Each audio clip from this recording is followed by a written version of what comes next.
그래서 신명기에 보면 신명기 6장 1절 한번 찾아볼래요? 6장 1절 거기 보면 이렇게 쓰였어요. 이는 곧 너희의 하나님 여호와께서 너희에게 가르치라고 명하신, 그 다음에 뭐라고 써있냐면 명령과 규례와 법도라, 이렇게 지금 세 가지가 나왔어요. 명령과 규례와 법도라. 17절 한번 보세요. 17절 너희의 하나님 여호와께서 너희에게 명하신 명령과 증거와 규례를 삼가 지키며 라고 지금 되어 있죠. 네? 그 다음에 6장 20절 한번 보세요. 후일에 네 아들이 너에게 묻기를 우리 하나님 여호와께서 명령하신 증거와 규례와 법도가 무슨 뜻이냐 하거든. 지금 여러분이 보시면 이게 괜히 나온 게 아니고 잘 들으셔야 돼요. 명령과 규례와 법도라고 이제 번역이 되어 있고 17절에는 명령과 증거와 규례라고 번역이 되어 있어요. 20절에는 증거와 규례와 법도라고 번역이 되어 있어요. 근데 이것이 무엇을 뜻하는가? 지금 여기서 한 번은 명령, 규례, 법도라고 했는데 이게 사실은 가장 정확한 거예요. 법이라고 하는 것이 내 영의 차원에서의 하나님의 뜻을 아는 것이고, 그러면 내 마음에 규례가 있어요. 마음의 규례, 마음의 삶의 규칙이 있는 것이고, 그러면 실질적으로 매번 행위 때마다 구체적으로 적용되는 구체적인 명령들이 존재할 수가 있는 거예요. 그러면 그 맨 앞에 있는 법은 영의 차원인 것이고, 규례는 혼의 차원이 되는 거고, 명령은 육의 차원이 되는 거야. 그런데 이것을 잘 모르는 사람들은, 이걸 번역한 사람들은 이걸 잘 모를 테니까 17절에 보면 명령과 증거와 규례라는 말로 번역을 했어요. 여기 법도라는 말은 빠져 있죠. 증거라는 말이 대신 들어갔어요. 그죠? 그 다음에 20절에는 증거란 말이 들어가고 규례가 들어가면서 명령은 빠지고 법도란 말이 들어갔죠. 그쵸? 근데 실제로 단어를 찾아보면 아까 제가 말씀드린 것처럼 증거라고 하는 20절에 나오는 증거라는 말은 구체적인 법령을 나타내는 것, 실제 삶에서 적용할 수 있는 법령을 나타내는 것이다. 시행령 같이, 왜 우리 조례안 같이 그런 시행령을 나타내는 것이 이제 증거라는 말이에요.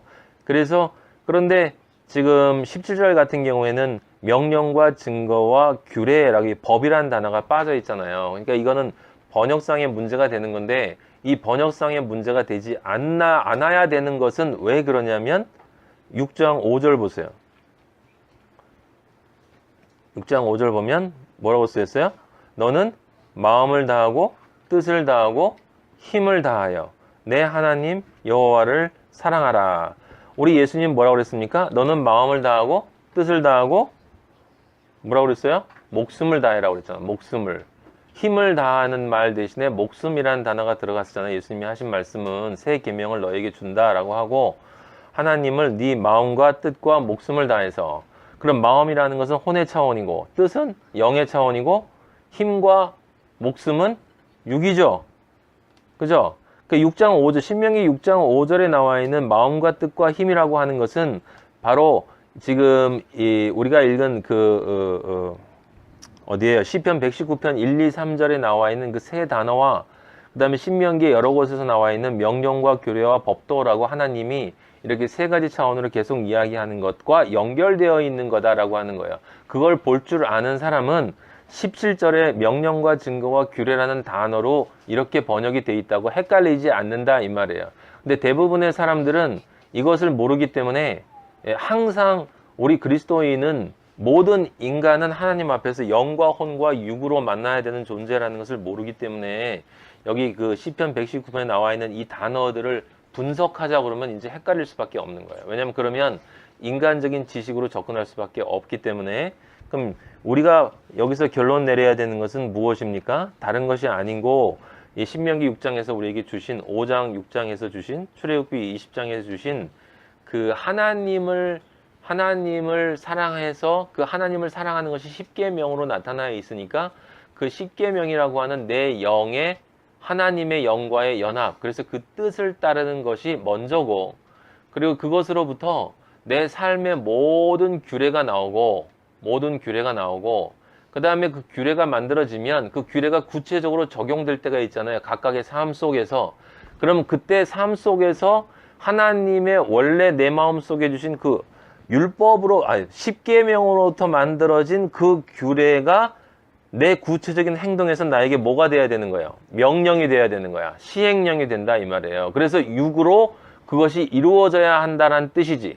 그러면 예를 들어서 11조를 낸다라고 한다면 그 11조라고 하는 말도 그것의 영의, 십계명의 영의 연합이 이루어진 상태에서 그 혼의 규례를 알아서 육의 구체적인 명령으로 이루어져야 한다 이런 뜻이에요. 영과 혼과 육이 인간은 연합된 존재이기 때문에 그 각각이 분리되어서 따로 놀면 안 된다라고 하는 뜻입니다. 그게 이제 하나님께 온전히 순종한다라고 하는 뜻이에요.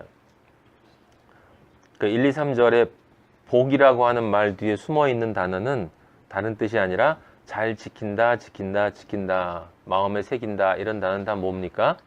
순종이에요, 순종. 그럼 그 순종은 무엇으로부터만 나와요? 온유와 겸손으로부터만 나와요. 온유와 겸손. 그래서 예수님이 나는 온유하고 겸손하다라고 얘기하신 거예요. 온유와 겸손이 모든 그리스도인의 삶의 본질인 거예요. 본질. 1, 2, 3절에 이제 영혼 육에 하나님 아버지와 따라서 살 때 그것이 온전히 영과 혼과 육으로 하나님 아버지와 이렇게 합치되는 그러한 삶을 사는 자가 뭐한 자다? 복 있는 자다. 복 있는 자다. 라고 하는 얘기를 하는 거예요. 그래서 그 복과 여기 나와 있는 이 복과 우리가 알고 있는 그 신약의 마태복음의 팔복과 사실은 같은 거다 이 말이에요. 같은 거다. 왜냐하면 이제 요 뒤를 보면 아는데 그 팔복의 제일 중요한 게 뭐냐면 그 심령 가난과 애통과 온유와 의에 줄이고 굶주림이란 말이에요. 그 수직적인 하나님과의 만남이 이루어져야 그 다음에 그 나머지 것들이 이루어지는 것이다 라고 하는 것이죠. 근데 거기서 중요한 것이 뭐냐면 세 번째의 그 온유라고 하는 것, 그 온유라고 하는 것이 뭐라고 그랬어요? 하나님 아버지에게 절대적으로 순종하는 마음이란 말이에요. 순종하는 마음. 그 순종하는 마음이 있는 자가 무엇을 구해요? 의와 하나님의 나라를 구하는 거예요. 근데 그 순종하는 마음이 있으려면 그 전에 뭐가 있어야 돼?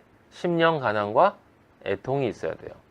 그래서 지금 119편의 주제도 여러분들 이 119편은요 이제 이 얘기를 들어보면 이스라엘 사람들이 자녀들을 양육하기 위해서 만들어 놓은 거래요. 그래서 아까 제가 말씀드린 것처럼 계속 읽도록 외우도록 아이들한테 노래처럼 불러서 어렸을 때부터 하나님 아버지를 섬기는 게 진짜 복이 무엇인지를 알려주기 위해서 알파벳으로 8절씩 만들어가지고 8이라는 것은 왜 또 8이겠어요? 그 희년이기 때문에 기쁨의 숫자가 8이니까 8로 22를 만든 것이다 라고 하는 것이에요. 그런데 이 처음 나와 있는 이 첫 번째 알레프와 베트에 나와 있는 이 8줄과 8절의 내용을 보면 얼핏 여러분들이 보시면 저도 옛날에 그냥 대충 읽었을 때는 그렇게 느꼈는데 무엇에 대한 이야기예요? 그냥 하나님의 말씀을 잘 지킨다. 그럼 복 받는다. 그리고 두 번째 것은 우리가 기억나는 말은 119편 9절이잖아요. 청년이 무엇으로 그의 행실을 깨끗하게 하오리까 주의 말씀만 지킬 따름이다. 막연하게 그냥 그래 하나님의 말씀을 잘 지켜야 복을 받는다. 이 정도로 생각하고 지나갔잖아요. 그런데 지금 시편 이 119편에서 제일 중요한 말은 오늘 제목이에요. 오늘 제목 8절에 나와 있는 아주 버리지 마옵소서라고 하는 말이에요. 아주 버리지 마옵소서. 이 부분이 이해가 되어야 이 119편 시편에 나와 있는 이 복과 마태복음에 나와 있는 이 복이 함께 연결이 되는 것이다 라고 하는 거예요. 그 말이 사실 여기 뚱딴지 같거든요. 뭔가 좀 갑자기 툭 튀어나와요. 왜냐하면 1절부터 7절까지를 다 보면 3절까지는 아까 제가 말씀드린 것처럼 원리에 대한 이야기예요. 원래 이런 자는 복받아, 이런 자가 복받는 거야 라고 하는 원리에 대한 이야기예요. 1절부터 3절까지는. 그죠? 영혼육으로 하나님 아버지의 요구하시는 것에 따라 사는 자가 복 있다 라고 하는 것의 원리야. 그게 원리. 그 다음에 4절은 뭐냐면 그게 원리이기 때문에 하나님 아버지께서 우리에게 그것을 잘 지킬 수 있도록 그렇게 명령해 주셨다. 그건 우리에게 은혜를 베풀어 주셨다는 뜻이에요.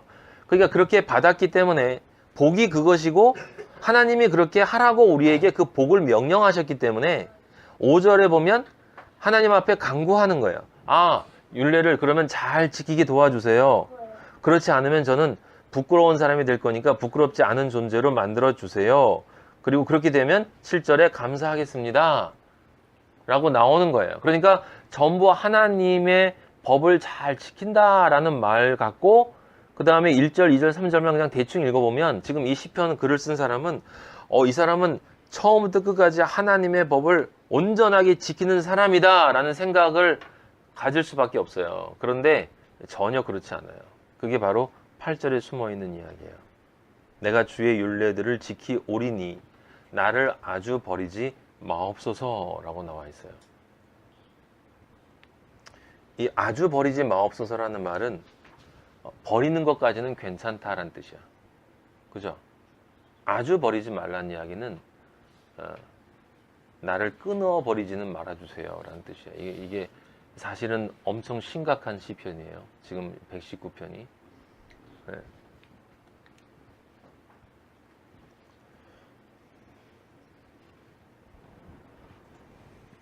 자, 그 복이 같다는 얘기를 일단 한 가지만 더. 신명기 6장 10절 한 번만 찾아보세요. 신명기 6장 10절. 이제 그 앞부분에서 이제